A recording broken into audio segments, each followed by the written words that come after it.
Bienvenidos a esta inmersión en el complejo mundo de la moralidad, la culpa y la religión. ¿Ah, sí?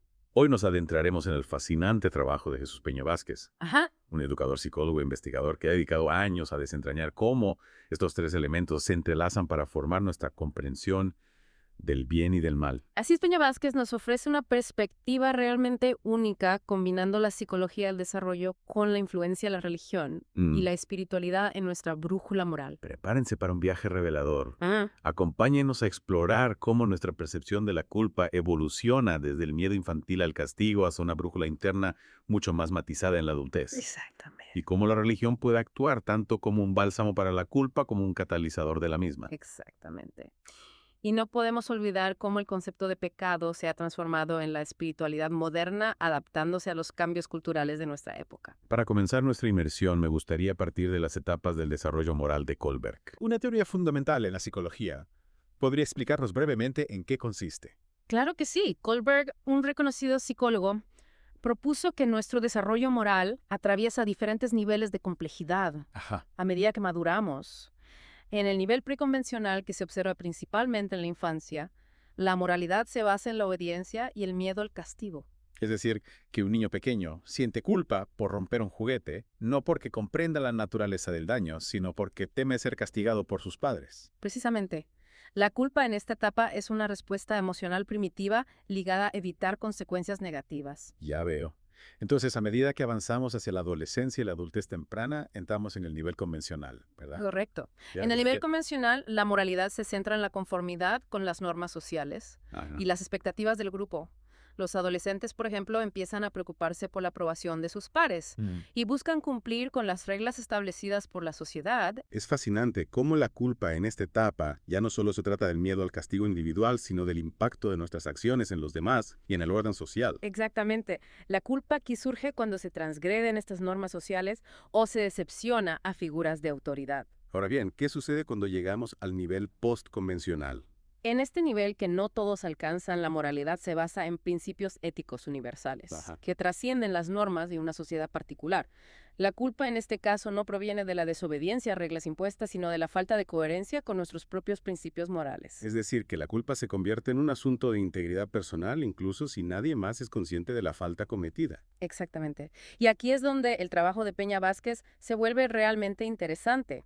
Él argumenta que la religión puede influir en cómo experimentamos la culpa en cada una de estas etapas. Entiendo, Peña Vázquez no se limita a describir las etapas de Kohlberg, sino que las analiza a través del lente de la experiencia religiosa. Así es. Por ejemplo, él sugiere que en el nivel preconvencional la religión puede reforzar la asociación entre la desobediencia y el castigo divino, Sí. intensificando el miedo a la culpa. ¿Tiene sentido?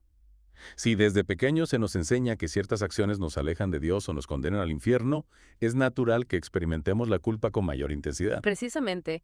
Y a medida que avanzamos a nivel convencional, la religión puede influir en nuestra percepción de las normas sociales, definiendo qué es aceptable o inaceptable dentro de una comunidad religiosa específica. En este caso, la culpa podría surgir al romper las normas, no solo por la desaprobación social, sino también por la creencia de estar fallándole a Dios o a la comunidad religiosa. Exactamente.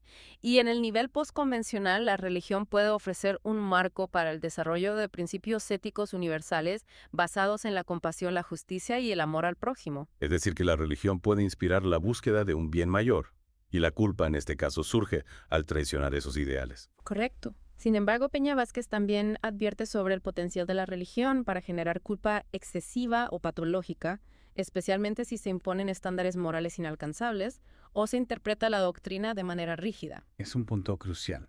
La religión puede ser una fuente de consuelo y guía moral, pero también puede convertirse en un yugo que nos oprime con una culpabilidad destructiva. Peña Vázquez nos invita a reflexionar sobre cómo nuestra experiencia religiosa personal Sí, y comunitaria influye en nuestra relación con la culpa. así es. Y para comprender mejor cómo se desarrolla esta relación, me gustaría introducir otra perspectiva, el conductismo. El conductismo, a diferencia de la teoría de Kohlberg, se centra en el comportamiento observable y en cómo éste se moldea a través de la experiencia. Es decir, que no se enfoca tanto en las etapas internas del desarrollo moral, Ajá. sino en cómo aprendemos a asociar ciertas acciones con recompensas o castigos. Exactamente. Los conductistas argumentan que la moralidad, al igual que otros comportamientos, se aprende a través de condicionamiento. Por ejemplo, si un niño es elogiado por compartir sus juguetes, esa recompensa refuerza el comportamiento de compartir, haciéndolo más probable en el futuro. Y por otro lado, si un niño es reprendido por mentir, es probable que evite ese comportamiento para no enfrentar la desaprobación. Es fascinante cómo esta perspectiva nos ofrece una visión tangible del proceso de aprendizaje moral. Sí, aunque es importante recordar que el conductismo no siempre toma en cuenta la complejidad de los procesos mentales internos que influyen en nuestras decisiones. No somos simples máquinas que responden a estímulos externos. Claro, nuestras motivaciones, valores y creencias también juegan un papel crucial en nuestra conducta moral. Y aquí es donde Peña Vázquez nuevamente va un paso más allá. Él explora cómo la religión, a través de sus prácticas y doctrinas, puede funcionar como un sistema de condicionamiento que influye en nuestra experiencia de la culpa. Exactamente. Pensemos en rituales como la confesión. Desde una perspectiva conductista, la confesión podría interpretarse como un mecanismo para aliviar la culpa. Al asociar la confesión con el perdón y la absolución, las personas son más propensas a repetir este comportamiento para liberarse de la carga emocional de la culpa.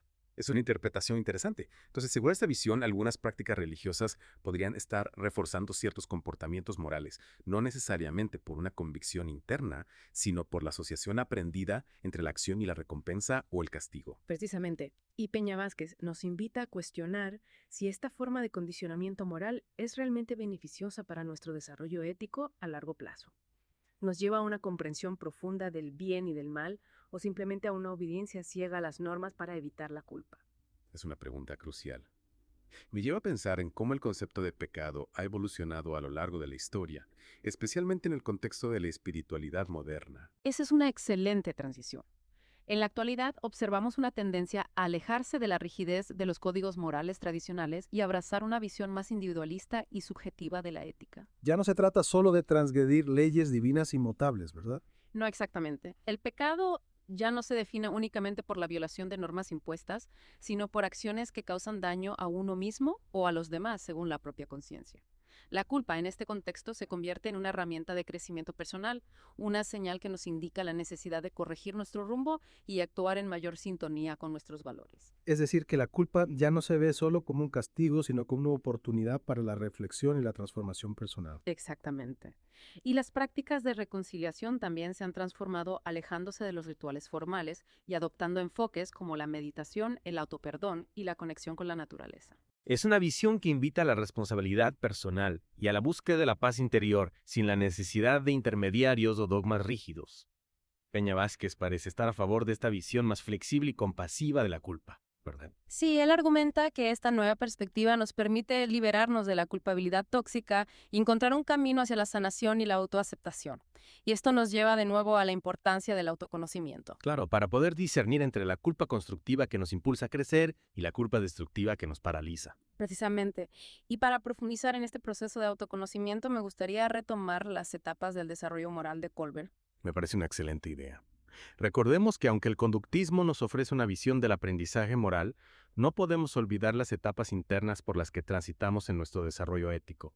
Es cierto, Kohlberg nos ofrece un mapa para comprender cómo evoluciona nuestra brújula moral a lo largo de la vida. Exactamente. Y retomando la pregunta que planteamos antes, ¿en qué etapa de este mapa te ubicas tú? ¿Qué te motiva a actuar de forma ética? ¿El miedo al castigo, la presión social o la convicción en tus propios principios? Esa es una pregunta poderosa para nuestros oyentes. Los invito a reflexionar sobre sus propias motivaciones morales y a partir de ahí a explorar cómo pueden seguir creciendo y evolucionando. Recordemos que el camino del desarrollo moral es un proceso continuo, no un destino final. Siempre hay espacio para crecer, para aprender y para expandir nuestra comprensión del bien y del mal. Y en este viaje, como hemos visto, la culpa puede ser una compañera valiosa siempre y cuando la abordemos con sabiduría y compasión. Así es. La culpa puede ser una maestra sabia que nos guía hacia una vida más ética y auténtica. Nos muestra dónde necesitamos ajustar nuestro rumbo, dónde necesitamos sanar y dónde necesitamos crecer. Sin duda, la relación entre moralidad, culpa y religión es un tema complejo y fascinante. Y el trabajo de Jesús Peña Vázquez nos brinda herramientas valiosas para navegar este terreno. Completamente de acuerdo. Peña Vázquez nos invita a cuestionar nuestras creencias, a explorar nuevas perspectivas y a construir una relación con la culpa que sea liberadora en lugar de opresiva. Y para concluir esta profunda inmersión, me gustaría dejar a nuestros oyentes con una pregunta para reflexionar. ¿Cómo creen que nuestra relación con la culpa seguirá evolucionando en el futuro? ¿Seguirá siendo un elemento central en nuestra moralidad o se transformará en algo completamente diferente? Es una pregunta intrigante. ¿Cómo impactarán los avances tecnológicos, los cambios sociales y las nuevas corrientes espirituales en nuestra percepción de la culpa?